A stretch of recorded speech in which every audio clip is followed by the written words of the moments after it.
and Breaking news tonight, new bombshell. this is the beginning of the end. The beginning of the end. The walls are closing in. The wall's closing in. The wall's closing in. Breaking overnight bombshell. This is a very dramatic day, and I think it might be near a tipping point. Do you think this is a tipping point? This is unbelievable. This is remarkable. Have you ever seen anything like this? His presidency is crippled. December 1st, 2017, you can mark it down. This is the day that everything changed. We begin with the bombshell. The beginning of the end? The beginning of the end. The beginning of the end. The beginning of the end. The beginning of the end. The beginning of the end. So the other day, I found myself watching a video by a left-wing content creator that I enjoy, Destiny. Destiny sounds like a girl. It sounds like a pretty girl name. She sounds beautiful. Debating a right-wing content creator, Lauren Southern, and it got me thinking about media accountability. He argued that institutional media has a higher level of accountability than small content creators. This certainly isn't a fringe position. Even though Gallup shows the overwhelming majority of Americans do not trust the institutional media, it's still the first place we go for breaking news, and they still drive the narrative. Not just that, but because of their longevity and power, they have an air of legitimacy that small content creators cannot duplicate. YouTube algorithms promote their work over independent content creators even when you're watching independent content creators. Powerful figures like politicians, celebrities, businessmen still use them primarily to get their message out there or to give their opinion. Even for figures who are bigger than them, such as the President of the United States, sit down for interviews with them and answer their questions at press briefings. The reason many people give the institutional media legitimacy is because they are an institution, and because they allegedly have levels of accountability that hold them to a higher standard. But do they really? I'd argue no. In fact, fuck no. They get so many things wrong, I'd argue intentionally, and face no consequences for it that I can't honestly believe they have any accountability. I'd also argue that as the news, they should never get something wrong. Their literal job description is just to tell us what is happening based on what's important. There are a ton of examples of them not only getting what happened wrong, but inventing stories out of things that didn't actually happen. That's something that should not be possible for a news agency. I was trying to figure out how to structure this video since the American news media has been lying for over 100 years. If I were to start at Walter Duranty in the New York Times getting the Pulitzer Prize for covering up the Holodomor, a communist genocide, and go all the way up until now, this could be a 48-hour-long video. There's no point in going chronologically, since some of the media's lies span multiple years, so I guess we'll start with what's fairly recent.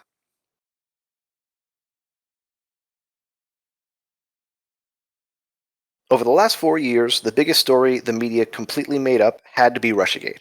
For those who don't know, Russiagate was the conspiracy theory that President Donald Trump was elected due to coordinated Russian meddling in the 2016 election, and that because of this, he was beholden to the Russian President Vladimir Putin.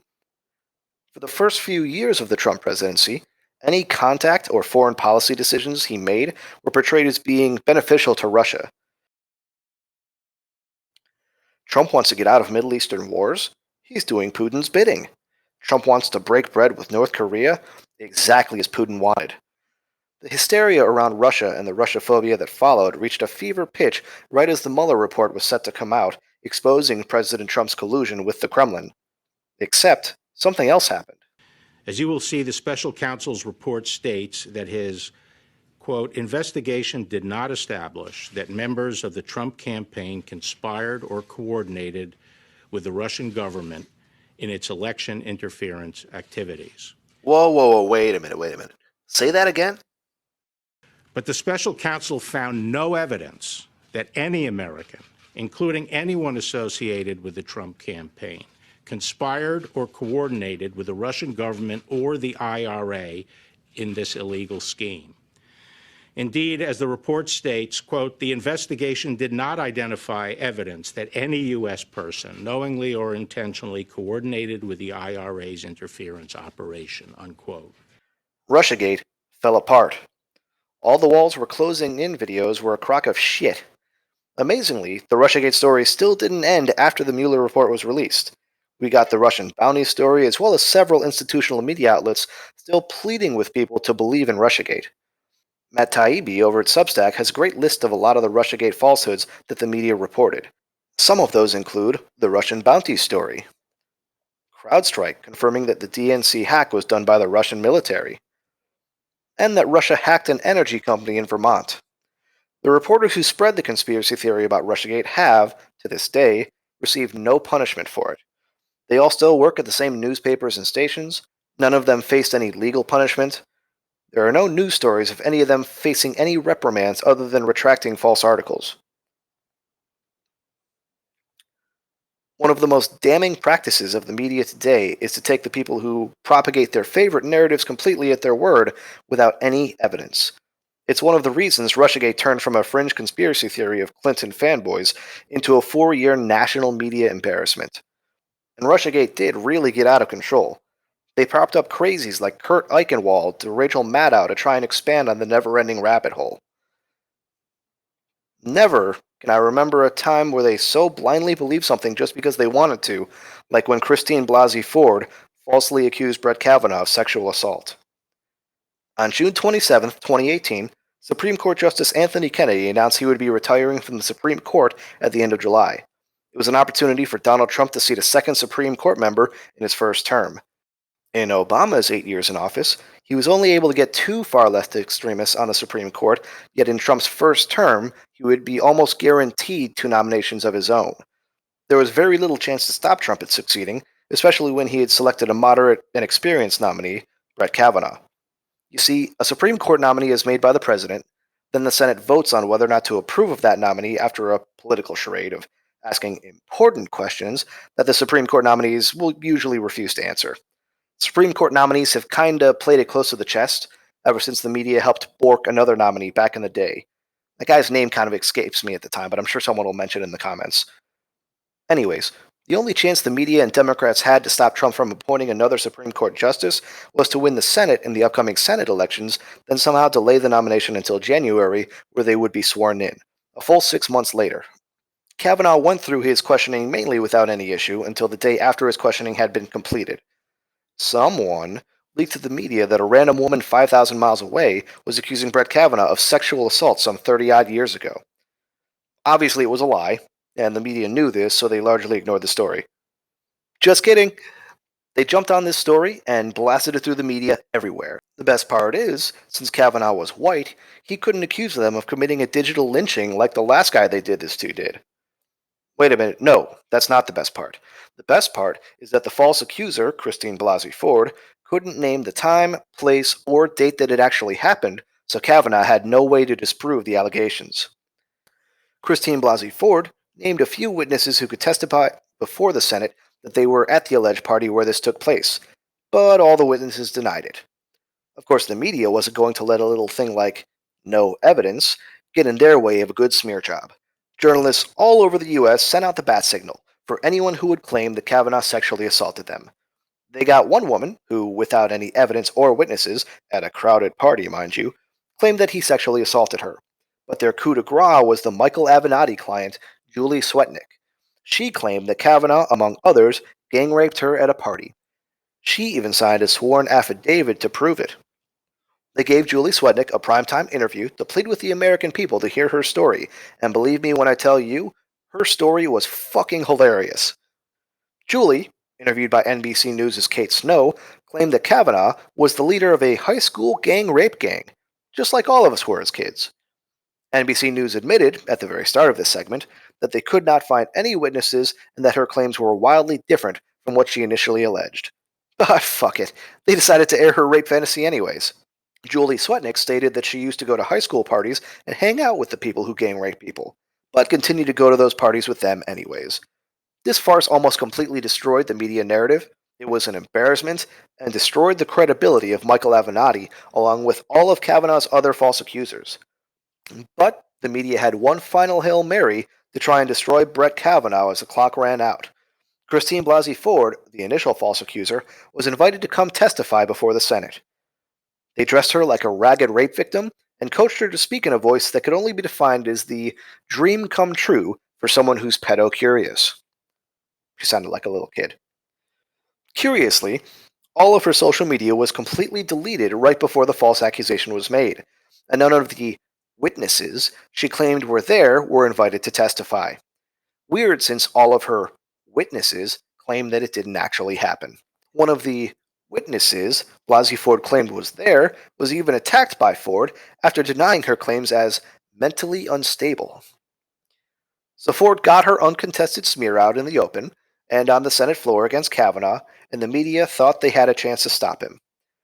Then Kavanaugh came out and butt-fucked her on national TV. In a metaphorical sense, that is. He came out and knocked it out of the park.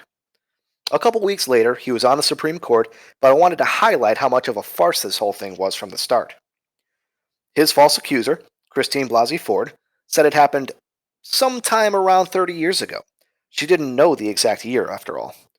Ford herself couldn't name the time, couldn't name the place, couldn't name the date, and couldn't name any witnesses who could even confirm they were there or that the party even took place. Her closest friend at the time, Leland Kaiser, who she named as a witness, said it definitely did not happen.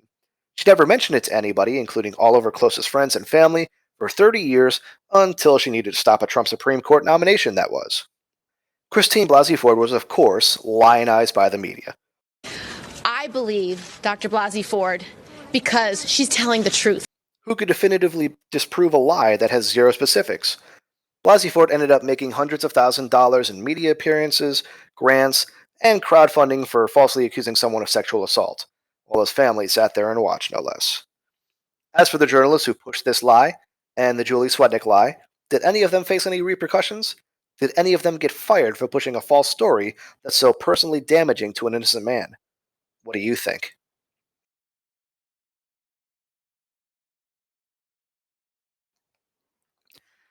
Now, for me personally, I find this story hilarious on so many levels, as I'm sure so many of you do as well.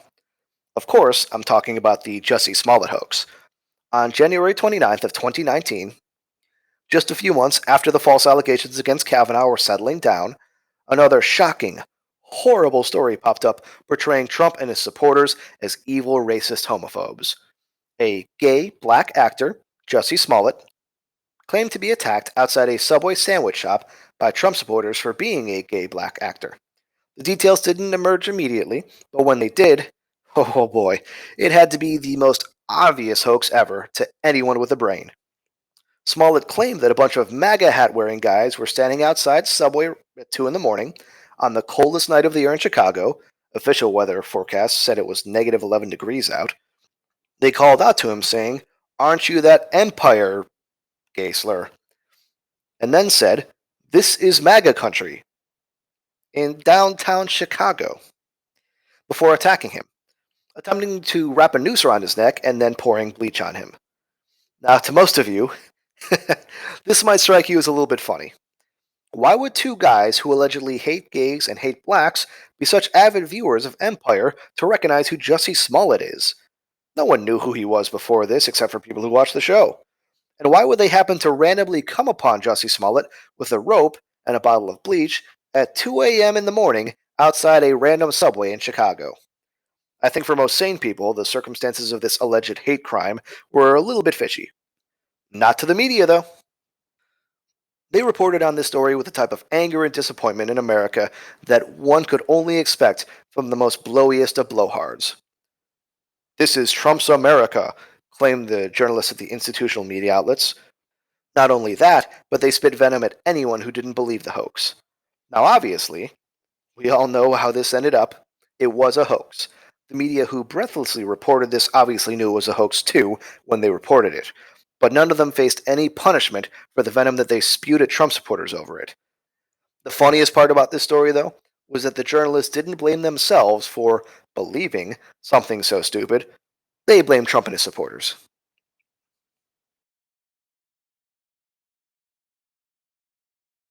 I mentioned before that it's the news media's job to report to us things that are actually happening and that are important to our lives. In the case of Covington Catholic, none of those requirements were met. Now, I know that chronologically it doesn't make sense to put this story here, but I really wanted to say that this hoax took place between the media's Brett Kavanaugh hoax and their Jussie Smollett hoax.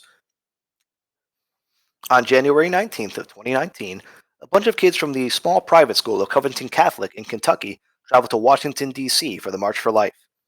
While they were waiting for their buses to arrive at the Lincoln Memorial, a group called the Black Hebrew Israelites, basically a crazy black extremist group, started berating them and yelling at them. Now, to the good people of Kentucky, you're probably not aware, but these nutjobs are in a lot of cities all across the US. You guys just don't have any cities or anywhere that matters, so you wouldn't know it. The best thing to do when you see them is just to walk right on by them, then point and laugh at them as you're walking away. Anyways, the boys and the school counselors decided the best way to drown out these nutters was to do a few school cheers as they were waiting for their buses to arrive. So that's what they do. The high school boys get a little bit rowdy in their cheers, but it all seems to be in good fun, until a professional Native American decides to insert himself. Now look, I'm sure there's a lot of great Native Americans out there who could one day watch this video, and I love the Native American culture that you often see in movies.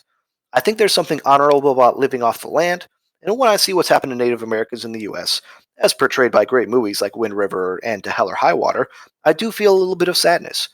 But Jesus Christ, your activists that show up on news media fucking suck. I literally cannot think of a group that offers up worse advocates for themselves. Except maybe black people. Nathan Phillips is a great example of that. Anyways, Nathan Phillips, the professional Native American, walks into the crowd and just starts beating his drum and yelling like a retard in some kid's face. At first, the boys think he's there supporting them. After all, a bunch of crazed racist black guys were just yelling racial slurs at them. Wrong! Unfortunately, it becomes obvious after a few awkward moments that this guy wants to fuck with them as well. Immediately after the incident occurs, the media starts putting heavily edited video into the ether to turn this into a story. Now, I want to pause here because to me, this story is the worst thing the media has done that I can remember. This is what made me truly hate them with a righteous anger, and they 100% deserve it. The media paints the children as a bunch of racist Trumpers wearing MAGA hats who surrounded, then harassed an elderly Native American man outside of a Native American protest, and the man was a Vietnam veteran to boot. The kids received death threats, their school was shut down due to a bomb threat, their parents' employers received pressure to have them fired. Journalists, celebrities, and a mob of NPCs called for these kids' heads. Some called for colleges to deny them entry. Some called for violence against the kids, and even offered people payment if they did it, in the form of shitty country CDs. Fortunately for the boys, the crazy racist group that had been harassing them at the start recorded the whole thing and posted it online. The boys and their families hired lawyers who immediately went on the offensive, posting videos of the entire event. Yet the media, even as cracks started to form in their narrative about this incident, was still going around giving cushy interviews to Nathan Phillips, the confused meth head who meandered into the crowd. One thing that stuck with me early on in his interviews with the media was that they always attacked the kids by pointing out that Phillips was a Vietnam War veteran. Every time Phillips was on TV, he called himself a Vietnam-era veteran. Well, obviously I'm not the only one who was puzzled by the phrasing, because internet sleuths who aren't super lazy decided to look into this, and as it turns out, he never went to Vietnam. It's exactly as he said. He's a Vietnam-era veteran. He was stationed in America as a refrigerator tech. How did the media get the impression that he was a Vietnam War veteran? Whatever. Anyways, after the video showed this whole thing for the sham that it was, a mea culpa was in order. Journalists went on TV and wrote articles apologizing to the boys for their obvious errors, retractions were made, and they left the kids alone moving forward. Just kidding. While a minority in the media, very sheepishly, admitted wrongdoing, several of them just dropped the story entirely and pretended that it didn't happen. Until the lawsuit started, that is. Others doubled down on the hoax with laughable follow-up articles on just how awful the school was. They highlighted boys at the school from before any of the current students ever attended, doing awful things like wearing all black on blackout night at basketball games, and holding up the white supremacist OK hand gesture at basketball games, as is popularized by noted white supremacist LeBron James. Something that may surprise you, though, is that finally, this one time, it looks like somebody was held accountable. After the incident was over, Nicholas Sandman, the primary child who was targeted by the media, filed a defamation suit against the Washington Post and CNN and apparently received an out-of-court settlement. We don't know how much money he ended up getting from them, but he wore a mighty fine suit at the next GOP convention. Of course, no journalist got fired or reprimanded in any way for their mishandling of the story, but we should take small victories when they come.